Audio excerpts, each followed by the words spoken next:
and I did my practicum evaluating Read Ahead, which is the organization that I work for. So in my presentation, I'm going to give you a quick overview of the program. I'm going to be evaluating my role as program coordinator. I'm going to go over some of the statistics and analysis that I did of Read Ahead as a whole, and then also my particular program at my school. A brief look into our COVID-19 response, because that was basically what I was doing the entire time we were doing the practicum, and then my conclusion and suggested next steps based off of the evaluation that I did. So what is Read Ahead? Read Ahead is a New York City-based nonprofit centered on mentoring elementary school age students. We're located in 16 different schools across 3 boroughs, and we serve over 1,000 students who are struggling either social emotionally in ELA or both. We work with partner corporations to match a student with a mentor or co-mentors that visits the school once a week during the student's lunch and recess. These are the vision, mission, and values of Read Ahead that I took from their website and handbook. Essentially, the goal of Read Ahead is to use reading-based mentoring to improve students' social emotional skills with the idea that this will improve their success academically and in life. Okay, so I'm going to talk about my role specifically as program coordinator, which should help give a clearer idea of what the program looks like. And while I'm doing this, we'll be looking at what worked as program coordinator and what changes should be made moving forward. My school had 165 students enrolled in the program and 300 volunteer mentors. At the beginning of each school year, the program coordinator needs to look at all the students who are enrolled, either returning or new, and match them with their mentor. Most students in my programs had 2 mentors, as you could tell by the difference in student to volunteer ratio. And that's just because some volunteers can only come in once every other week, so they share mentors. All mentors need to fill out a survey where they answer questions about themselves so we can get a better idea of which students to pair them with. And then parents of any incoming students will also fill out a form that gives permission to be in our program and discusses what they're looking to get out of the program, as well as answering similar questions about what their children likes and what their personality is like. So this matching process takes a really long time. It could take anywhere from a month to 2 to 3 months, like well into when the program actually starts. It's not something super urgent that Read Ahead needs to look into right away, but a way to streamline this matching process would be a big help to the program coordinators. Something like software that picks out the same words that were given in the responses from mentors and mentees could give PCs somewhere to start that would go a long way. Overall, the matching at my school, there were only 3 pairings that weren't as effective as we would like them to be. So I do think in this regard, the matching was very successful. However, again, I wasn't especially efficient with my time when trying to match the students with the mentors. And one thing that I did during my practicum was I left notes on each of the students and mentors profiles that we have in our database.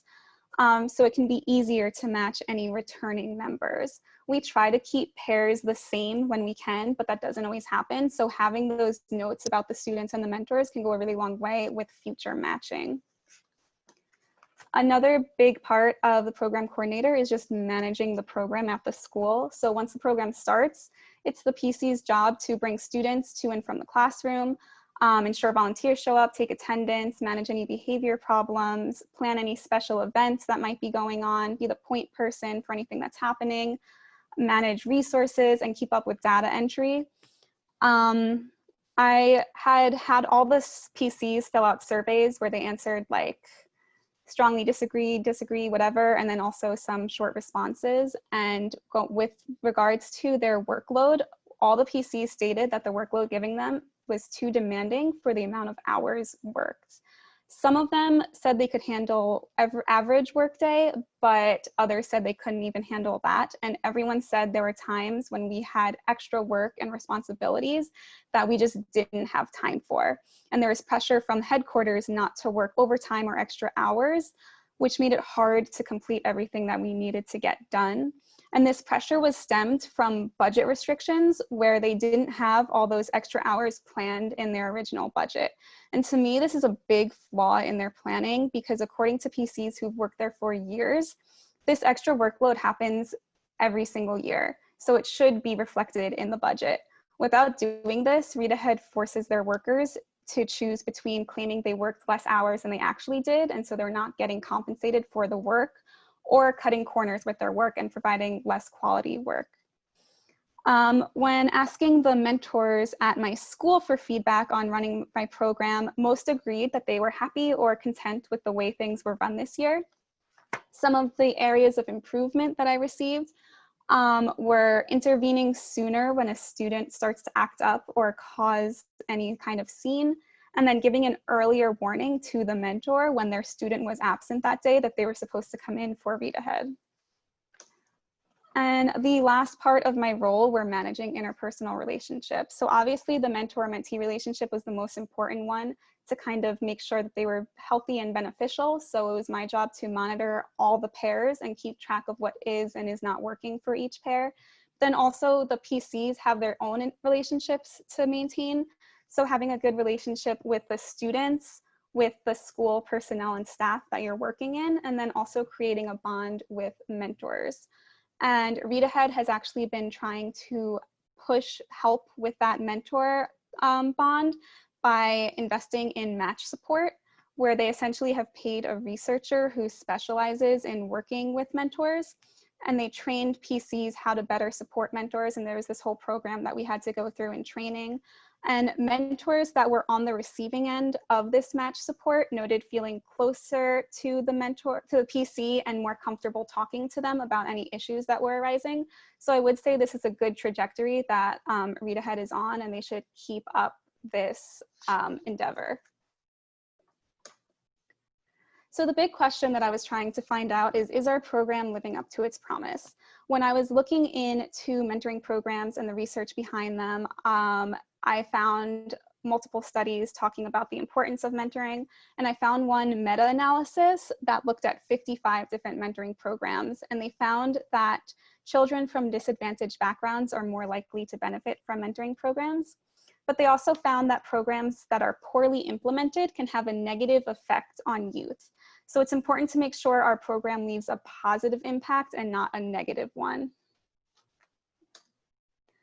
One of the first things I did was look at the demographics of the students. So PS51 is the school that my Read Ahead program was in. You can see here, I'm going to talk about gender first. We clearly had more girls than boys in our program. And with demographics, it's not a big deal if there is any kind of inequity there, just because we're targeting students who are struggling. So it is possible that more girls were struggling this year than boys, but I do think it's also important to try to see if there could be any other underlying reasons for what caused such a big gap in the gender in our program. And I did find two things. While teachers recommend girls and boys fairly equally into our program, we tend to have more girls returning permission slips in the older grades. And then also we have a lower number of boys remaining in the program year to year because, cited by most of them, Read Ahead cuts into a day of recess, and boys were more resistant to giving up that day once a week. My suggestion for when we return to a normal school year is to incorporate movement more frequently for those who are higher energy and often use recess as a way to exert some of that built up energy. My proposal was to start the session with a group game that allows for movement and has everyone socializing, which can also encourage peer-to-peer communication, which I'll talk about in a little bit. Now, as far as ethnicity and race, I broke it down to the students in Read Ahead at my school, the students in the New York City system in general, and then also the students, like the entire population of students at the school that I work in. And as you can see, we have an overrepresentation of Black or African American students and an underrepresentation of Latino and Hispanic students. And again, that's not necessarily a bad thing, but I did want to try to look into some of the reasons for why that may be. And one potential reason for this may be that we were asked specifically by the principal to include more students in temporary housing or homeless students. And there are just a higher number of Black students in temporary housing at the school. Another thing that I noticed was that we have permission slips in multiple languages, but when we give out that first set of permission slips to teachers, we only hand out the English ones. And then we wait for teachers to request other languages if they feel it's necessary. This puts the onus on the teachers to come to us when they're already so busy with their jobs. And seeing how many students in the school are Latino or Hispanic, I think it would be beneficial moving forward to hand out Spanish forms as well as English ones when we're trying to recruit new students. And that's not to say that all Latinos are Spanish speaking, but it might help get a better proportion of Spanish students into our program. So what is social emotional learning and why is it so important? Social emotional learning is the process through which young people develop these soft skills that they need to get along as they grow up and engage with the world. I looked into a lot of studies that show the positive impact social and emotional learning can have on students. People with higher social emotional skills are known to be more successful in school, relationships, and careers. So providing students with the means to develop these skills is a very important part of our program. We took data on our students using a tested survey from Hello Insight to look at our students' social emotional levels. Their survey looks at how our students compared to the measured benchmarks of students at the same age. Now, we could only collect data from students in grades 3 through 5 because that's what they have benchmarks for. So unfortunately, we could not test any of our younger students. But these were the 4 different social emotional capacities that we tested them on. So we have mastery orientation, self-management, social skills, and academic self-efficacy. These were some of the results that I took to put in here. Essentially, I broke it down. The top line are the percentage of total read ahead students that need extra support in each of the capacities. And then the bottom line are each of the students who need extra support at my program in particular. And then in addition to all of this, we also found that 81% of all students in Read Ahead and my program needed extra help in at least one of these 4 capacities. So to me, this really shows that we're doing a pretty good job at finding students who would benefit from our program. And another really important find in the data was that students who are in the program for multiple years in a row, on average, scored closer to the benchmark for their age than students who were new or only in the program for 1 year. So this indicates that Read Ahead is actually improving these students' social emotional learning and making a positive impact on them. And some of the practices that Read Ahead utilizes to improve these numbers are providing mandatory training for every new mentor, giving students options during the program and focusing on a student-first mindset, and promoting a culture of positivity and friendliness. Based on my research, there are some things that Read Ahead should try to utilize more, and that includes encouraging more peer-to-peer engagement, which I mentioned earlier. We focus heavily on the mentor-mentee relationship, so there should be a bigger push moving forward to have more team building and student-to-student interactions throughout the year. My suggestion of playing a game at the beginning of the session would fit this requirement. And now, again, most of me doing that was looking back at this past year before COVID-19 happened. But we stopped going into schools on March 10th, a few days before New York officially shut down schools.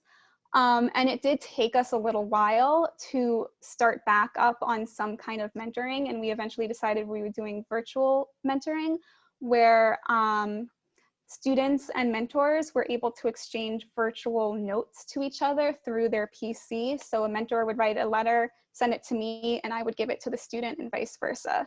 The people who were able to participate in this were grateful for the continued connection to their mentor and mentee.